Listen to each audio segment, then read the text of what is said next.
الله الرحمن الرحیم سراجی ولا سبق نمبر 30 کې دا باب مقاسمه الجد دا باب د په بیان دي چې کې دي نیکه ولا ترکه تقسیم ول مقاسمه الجد مطلب دا ده چې کله په ترکی کې ورونه خويندې او نیکه جام شیده سي مسلې ته به دوی مقاسمه الجد په خپل باندې معنا دا ده چې کله ورونه پوتې شي هغه د پلور طرفی که د مور او پلور دواړو طرفی نه کله د نیکه ورسره د نیکه بیا د ورور په درجه کې ګرځول شي دې تیل شي مقاسمه الجد څه مطلب دغه نیکه ته مغوره حصه ورکول شي لکه یو ورور ته ورکول شي ایو ورور ته حصه د خور په ډبل ورکول شي که نه للذکر مثل حظ الانثیین نر ته به د ښځې په ډبل حصه میلېږي داسې بیا دغه نیکه د ورور په درجه کې وګرځي تیل شي مقاسمه الجد مخته ته مسله خپله جوتوي چې د دې ولا بیا صورتونه راسي چې نیکه ته به مقاسمه ورکړي که ثلث جمیع المال ورکړي که څه شی ورکړي خپله ته ښایي دې کې دوه مذهبونه بیان د صحابه او د علماو له چې کوم مبتبهي مذهب د دې هغو له مسایل نه ذکر کوي نورې مسایل ته ذکر کوي ګورئ ورته قال ابو بکر الصدیق رضی الله تعالی عنه ومن تابعه من الصحابة رضی الله عنهم ابو بکر صدیق صاحب شو نور دي ولا کوم ملګری دي تابع کسون لکه ابن عباس او ابن زبیر ابن عمر حذیفه بن یمان ابو سعید خدری صاحب ابی بن کعب معاذ بن جبل ابو موسی شریف هريره عمران بن حسین عبادة بن سامت اشاره دي الله عنهم دا ټول صحابه سدي د یی چې بنو الاعیان و بنو العلات لا يرثون مع الجد سکلا نیکوي نبیا خویان دی ورونو ته حصہ نه ملېږي هغه د پلور طرفی صرف یا د پلور او مور دواړو طرفی بنو الاعیان منه هغه ورونه خویندې چې د پلور او مور دواړو طرفی بنو العلات منه هغه خویندې ورونه صرف د پلور طرفی لا یرثونه هغو ته میراث نه میلیږي مع الجد نیکه سره لکه څنګه پلور موجود وي دو ته نه میلیږي د شیطان نیکه په موجودګۍ کې دو ته نه میلیږي دا مذهب د چا ده وهذا قول ابي حنیفه رحمه الله د دې موږ امام صاحب مذهب د وبه یفتا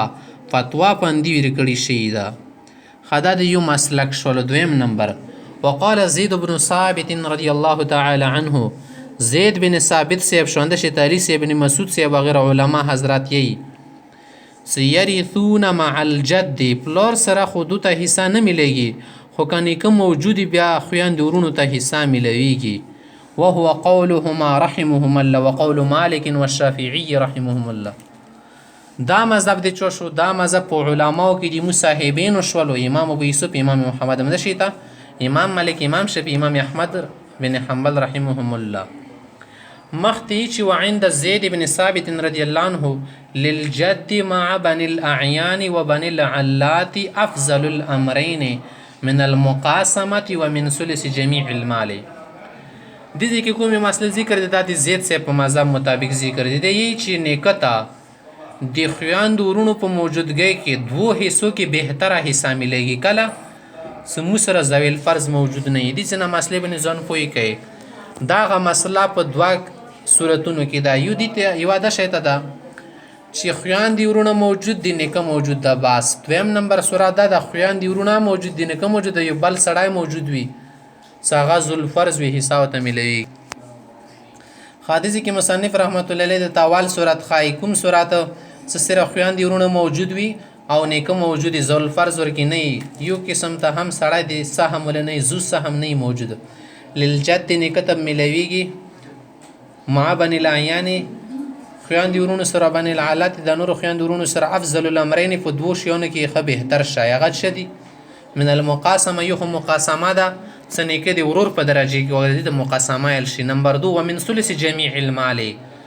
س د مال ټول دریمه حصہ ورکې لکه ټول مال دغه نه دریمه سره وبسي کا دو ډیره وا بیا خو نه کتان دو ورکې کا دو نو ډیره مقاسمه کې وته ډیره حصہ مې د بیا مقاسمه ورکې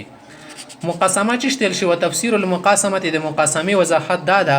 اي يجعل الجد في القسمه كاحد الاخوه سنیکه په تقسیم کې دی ورور په شون دی وګرځول شي لکه ورور ته کومه حصہ ملېږي ماغه شون دی نیکه ته ملو شي بس دی تل شي مقاسمه الجد مخته و بل مسله د تخای صدقوم ورونه خویان دي د پلار او مور دوړو طرفې د خاصي حصہ ملېږي تل شي حقيقي خور حقيقي ورور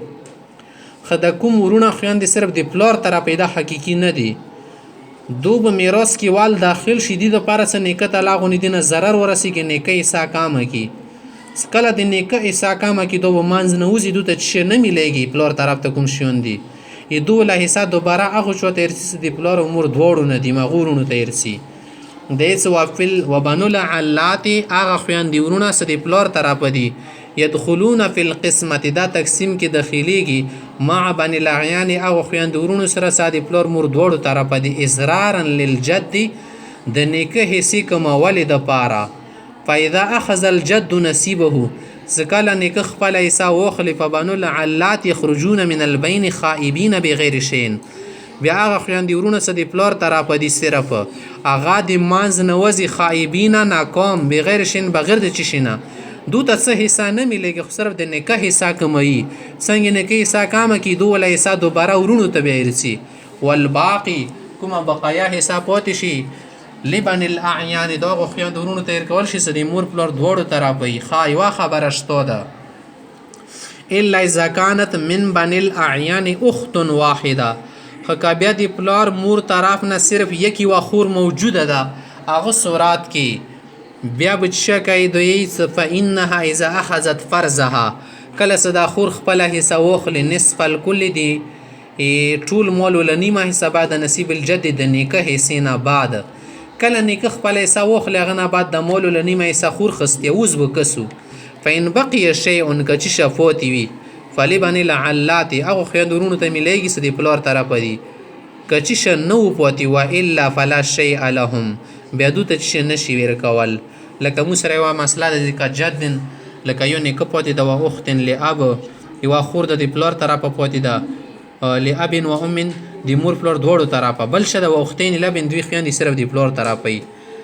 نو اوس وګورئ دې ځای کې کله مو مسله جوړه کوم چې لاله فبقي للاختین لاب عشر المال هغه خویندې صرف پلار طرفه هغو ته لسمه حصه پاتې شوله لسمه حصه به مو ورکوو د مسله به څونه جوړېږي وتصح من 20 مسله به څه شي د شلو نه به جوړه کړای شي نو په دې طریقې سره به مسله به مو وګرځو مخ ته وبه چلیږي نیکه ته به دوی حصې میلاو شي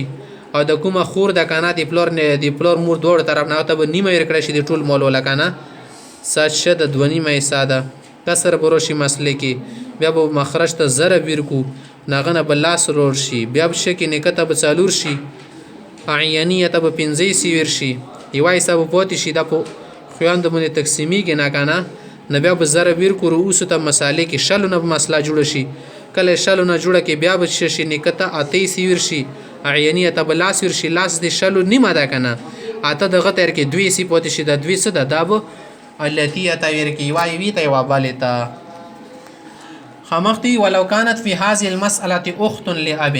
که په دغه مسالې کې خور راغله د پلار طرفه صرف د لم يبقى لها شیء دې ته بیا څه نه پتې کېږي ځکه څه کله خور د پلار طرفه یوه وي که نه بیا ورته څه نه میلیږي خو که دوی بیا حصه اخیستل شي ښه چلو دا خو ته یوه مسله وښله یو صورت که نه څه کله سړی مړ شو نیکه پاتې ده خویندې ورونه پاتې دي بل سړی ورسره نشته د حصې والا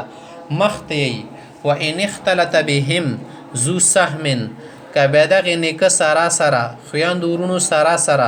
داسې سړی پاتې و چې هغه ذو سهم د ذو فرض د دې حصې والا ده فللجد هنا افضل الامور الثلاثه بیا داسې مسلې کې به نیکه ته په درو شیانو کې بهتره حصه ورکوي 3 حصې جوړېږي او کې کومه یوه ډېره وه ښه وه نیکه پکې پیدا وه هغه به ورکوي بعد فرض ذي سهم د هغې حصې نه بعد څه ذوالفرض واخلي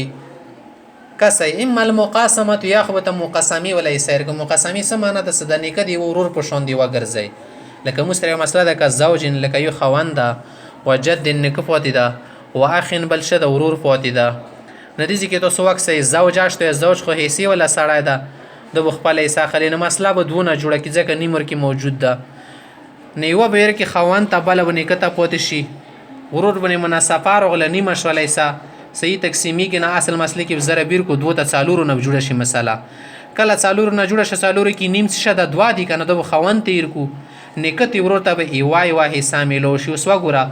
نیکه دی ورور په شان دي شو کنه کس ورور ته څنګه وای حصہ ملو شو ربع جميع المال دسی بچ شي نیکه ته به میلو شي. دغه اوس د څلورمه حصه چې د دې سدس نه بهتره ده ځکه مو ته مقسمه ورکوو. و اما ثلث ما بقیه یا به داسې وکړي که د مقسمه ورته ښه نه وه که نه نو مبقیه مال وله دریمه حصه به ورکړي. ثلث ما بقیه منه بقیه مال وله دریمه حصه کله څه کله د ذوالفرض ته خپله حصه ورکړي. هغه مو سره ده که جد لکه نیکه پاتې ده و جدت نیو پاتې ده و خوین دوه ورونه دي و اختین و خوره ده. داسې صورت کې به څه کوي درونه به دریمه حصه ورکوي. ثلث جمیع المال به ورکوي سي دا ثلث مبقیه ورکوي نه څه کله بقیه مال پاتې شي ولا ثلث به ورکوي. لکه مو سره مسله ده که جد و جدت کسې اصل به مسله شپې ګونه جوړه کړي انیو ته مرکې وا ورکړل شپېږمه پنځه پاتې شوي که نه